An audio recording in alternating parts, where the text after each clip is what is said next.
عنده الزهايمر وأولاده خايفين إنهم يعلنوا الخبر. قعدوا حفظوه الكلام اللي قاله في حفلة جويا وورد، ورفضوا يقولوا السبب الحقيقي في غيابه. يا ترى إيه حكاية اللي حصل للزعيم عادل إمام؟ وهل فعلا هو مصاب بألزهايمر؟ تعالوا نقول لكم إيه الحكاية. في الساعة اللي فاتت اتصدر اسم الزعيم عادل إمام لترند، وده بعد حفلة جويا وورد اللي كانت مقامة في السعودية، واللي حضر فيها أغلب نجوم الوطن العربي والعالم. وفي وسط التكريمات كان اسم الزعيم عادل إمام موجود بجائزة زعيم الفن العربي.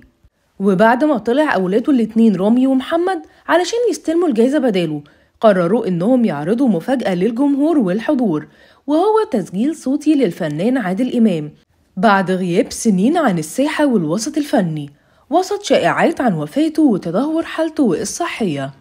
ومن بعدها وجه الشكر لكل الموجودين على التكريم ده، وقد إيه إنهم فخورين بإنهم ولاد الزعيم. وفي وسط الحفلة صرح رامي إمام بشكل غير مباشر عن اعتزال والده الفن نهائياً، وقال إنه تفرغ خلاص للعبادة والحياة الأسرية، وإنه اختار إنه يعيش وسط أحفاده ويقضي معاهم أكبر وقت ممكن في الفترة الأخيرة. أما عن الشائعات اللي بتتقال عن حالته الصحية رد وقال: إحنا بيتقال لنا السؤال ده كتير جدا، وهو الحمد لله بخير، وقرر يتفرغ للحياة الأسرية معنا ومع الأحفاد، هو مع أحفاده طول الوقت. لكن الغريب إن بعد الحفلة حصلت حاجتين محدش يتوقعهم. الأولى إن تم تداول أخبار بإن ولاد الزعيم إمام مش بيقولوا الحقيقة، وإنه السبب الحقيقي لغياب والدهم عن الساحة الفنية هو إصابته بالألزهايمر، وإن الكلمة اللي هو قالها في التسجيل الصوتي دي هم قعدوا يحفظوه فيها علشان يقولها. ومش بس كده، ده كمان مصادر مقربة من الزعيم طلعت تنفي إنه اعتزل الفن، وإنه مكمل في مسيرته عادي زي ما هو، لو اتعرض عليه عمل كويس مش هيرفض.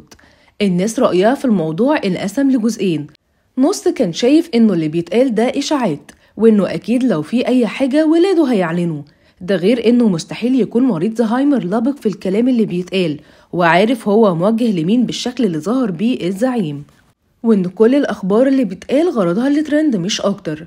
وناس بتقول إنه مصاب فعلا بالزهايمر، وأولاده مش حابين يعلنوا علشان يحافظوا على صورته قدام الجمهور من غير ولا تعاطف ولا إشاعات إعلامية، خاصة يعني إن في مصادر صحفية هي اللي نشرت خبر إصابته بالزهايمر، مش جمهور عادي ولا تكهنات.